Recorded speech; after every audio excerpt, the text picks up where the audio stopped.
Welcome to MES College Marambally e-learning. Good morning. Myself is Dr. Jasmine, Associate Professor in the Department of Electronics. Welcome to my session on 8085 microprocessor, its internal architecture. As you all know, computer is an electronic device that manipulates information or data. It has the ability to store, retrieve and process data. We can use computer for searching the web, sending mails, typing the documents, editing spreadsheets and for a lot of scientific calculations. Every people are using the computer for different purposes. Some people are using it by knowing what is happening inside and others are using it without knowing what is going inside the computer. What are the components that make up a computer system? As you know, computer consists of a motherboard which contains the processor and it is having boards for the memory and is having hard disk drive, CD drive and all these things are enclosed in a cabinet and other components for giving the input, the keyboard, mouse and for delivering the output, the monitor and printer. Though these are the different components, we can group into different functional units and mainly there are 4 functional units: the central processing unit, memory, input unit and output unit. Though there are different types of computers like mainframe, mini computer, microcomputer, laptop, etc. I am concentrating on a microcomputer. In a microcomputer, all the CPU functions are done using a single IC called the microprocessor, or a microprocessor can be considered as an integrated circuit which performs all the CPU functions of a microcomputer. It is a programmable multi-purpose silicon chip, clock driven, register based and it accepts binary data as input and provides output after processing as per the instructions stored in the memory. The heart of every computer or every microcomputer is the microprocessor. The commonly used or the popular microprocessors nowadays are the Intel Core i7 i9 processors, that series, then AMD Sempron and Phenon series. These are the commonly used popular processors nowadays. But I am not going into the details of these popular processors, rather I am going into the details of a simple microprocessor, the 8085 microprocessor. First we can see the features of the 8085 microprocessor. It is an 8-bit microprocessor, which means that it can process 8-bit data at a time, and the popular processors which are used nowadays are capable of processing either 32-bit or 64 bits, and this 8085 processor is built with NMOS technology, N metal oxide semiconductor technology, and it operates with a single positive 5 volt supply voltage and 3 megahertz clock.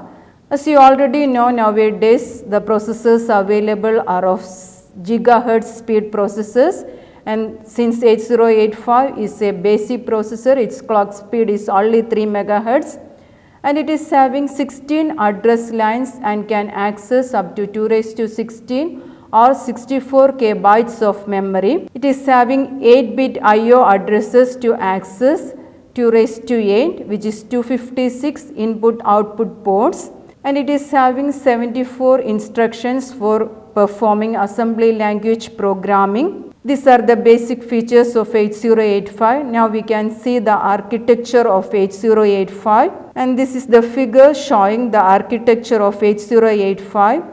It consists of the arithmetic logic unit, timing and control unit, then interrupt control, serial I/O control, and a set of registers. You can see one by one. First, the arithmetic logic unit or ALU.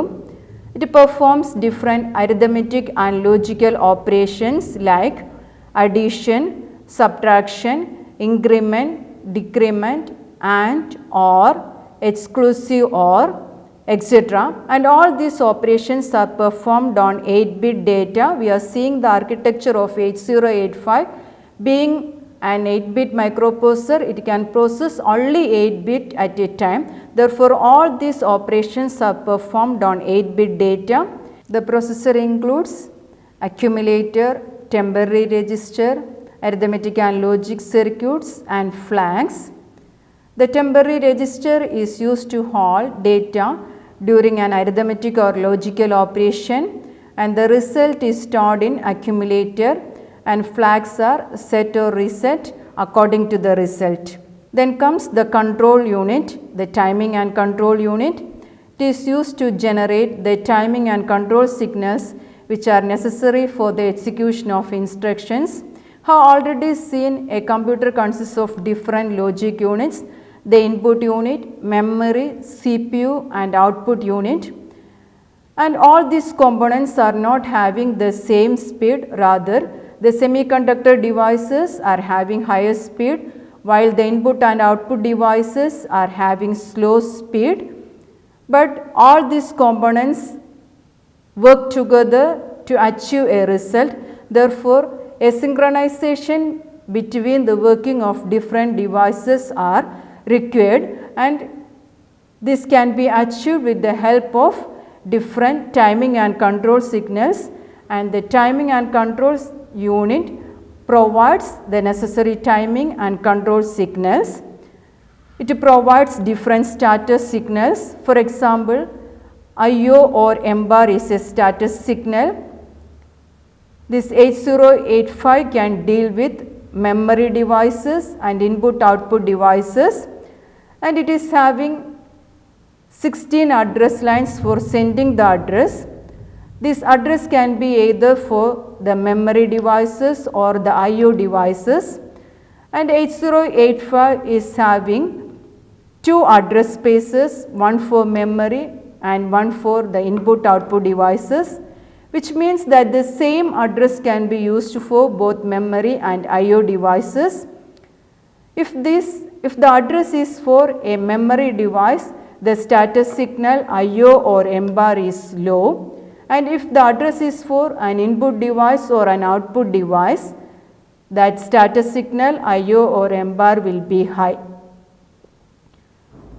This is an example of a status signal. In addition, it is having a number of control signals and status signals like write bar, read bar, S0, S1, etc. Then moving on to the registers. These registers are used for the temporary storage and manipulation of data and instructions by the microprocessor.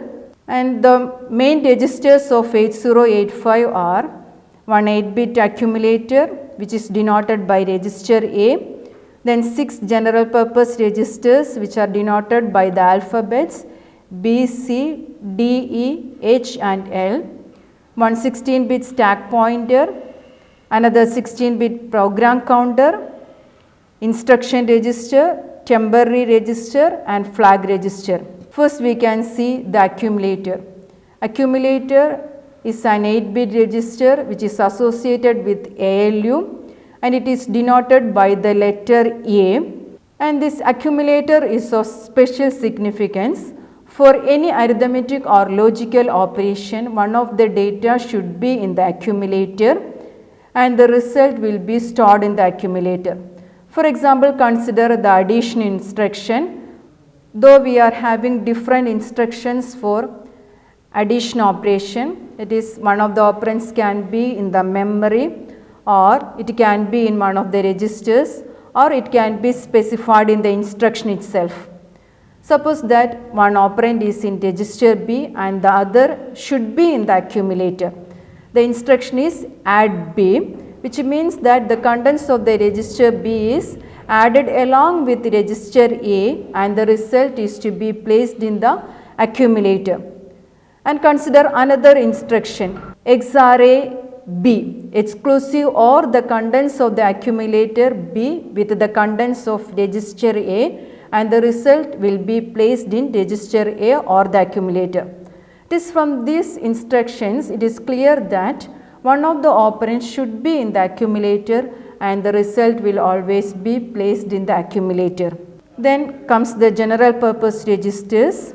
It is having only 6 general purpose registers B, C, D, E, H and L. All these registers are of size 8-bit, which means that these registers are capable of holding only 8-bit data. Suppose we need to store a 16-bit data on registers. In that case, we have to use the registers in pairs, and using these 6 registers, we can form 3 valid register pairs. These register pairs are BC, DE and HL. And since these are the valid register pairs, we cannot form another register pair like BD. It is not a valid combination, or BE or BH. These are not valid combinations. Only the valid combinations are BC, DE and HL. Then one special purpose register, program counter. It is a 16-bit register. It is used to hold the address of the memory from where the next instruction is to be executed, or it is used for keeping track of the instructions stored in the memory. The microprocessor increments the contents of the program counter during the execution of an instruction, so that at the end of the execution of an instruction, it points to the address of the next instruction in the program. In certain cases, the instructions are executed sequentially. It is one after the other. In that case, the contents of the program counter will be incremented one by one. But in certain cases, for example, during our program, suppose a jump occurs. In that case, instead of executing the next instruction, it goes to another instructions which is at a different location. In that case, the program counter contains the address of the location from where the next instruction is to be fetched. It is the address to which the branching occurs. Then we can see the instruction register and temporary register. The instruction register holds the opcode of the instruction which is being decoded and executed. As you all know, every instruction consists of 2 parts, the operation code and the operand. For example, MVI A, data. MVI A is the opcode and the data is the operand. For example, consider the instruction MVI 08. 08 is the operand and MVI A is the opcode. The meaning of the instruction is that the immediate data is to be loaded into the register. MVI move immediate. Then the register is to be specified MVI A. In this case, the accumulator, and the data is 08. That data is to be loaded into the accumulator. And the opcode is stored in the register called the instruction register.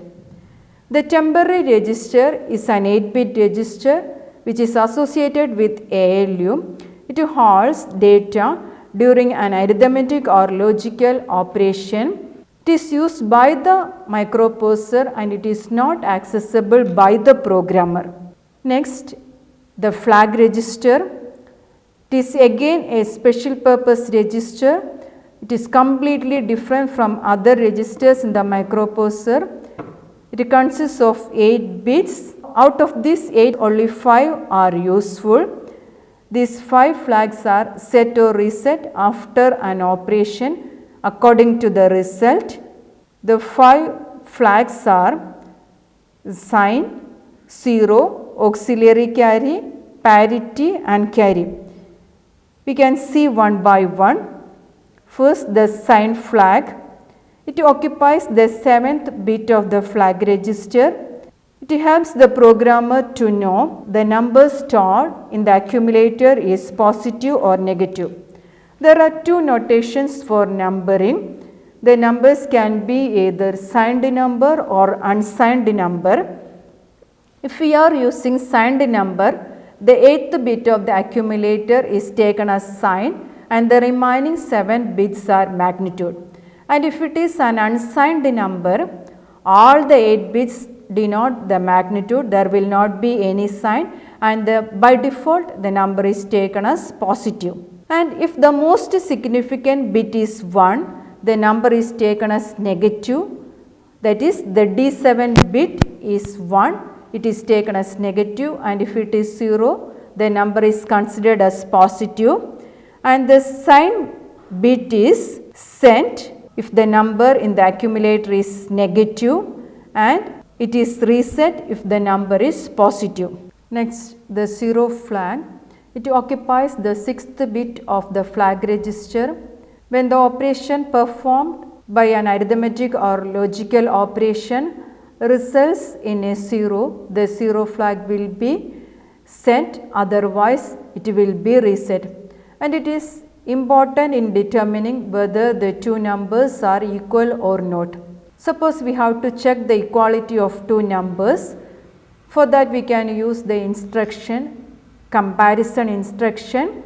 The opcode for comparison instruction is CMP, and consider the full instruction CMP-C, which compares the contents of register C with the contents of the accumulator. Suppose the contents of the register C and the accumulator are equal.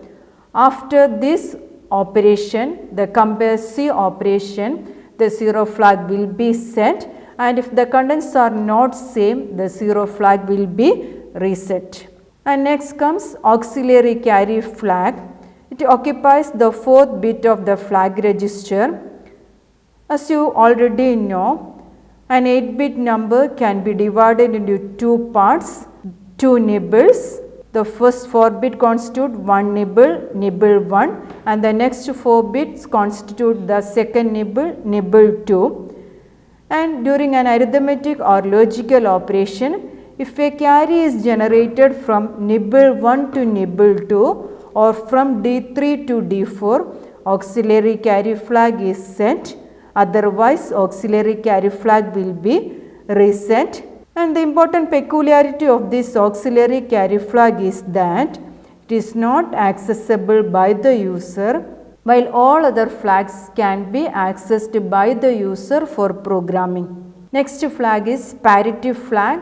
It occupies the 2nd bit of flag register. After an arithmetic or logic operation, if the result has even number of ones, parity flag is set, and it is said to have even parity. And if the number of ones is odd, then parity flag is reset and the result is said to have odd parity. Then comes carry flag, which is very much important in writing programs. It occupies the 0th bit of the flag register. If an arithmetic or logical operation results in a carry, the carry flag is set, otherwise it will be reset. For example, we have to add 2 8-bit numbers. The result can be either 8-bit or 9-bit. If the result is 8-bit, we need only one memory location for storing the result, and if it is having 9 bits, which means that a carry is there. It is while adding 2 8-bit numbers, if a carry is generated, which means that the 9th bit is 1. In that case, we need an additional memory location for storing the data. Therefore, while addition, we have to check for the status of the carry flag. If the carry flag is set, we need to store the byte 1 in the second memory location, and if the carry flag is reset, the second byte will be 0. These are the main components of the 8085. It consists of arithmetic logic unit, timing and control unit, registers, and it is having one more unit, interrupt control, and another unit, serial IO control. This interrupt control is used for controlling the different interrupts, and the different interrupts associated with 8085 are the INTR, then RST 5.5, RST 6.5, RST 7.5, TRAP, and certain software interrupts. And we have already seen 8085 is an 8-bit processor, which means that it processes 8-bit data at a time.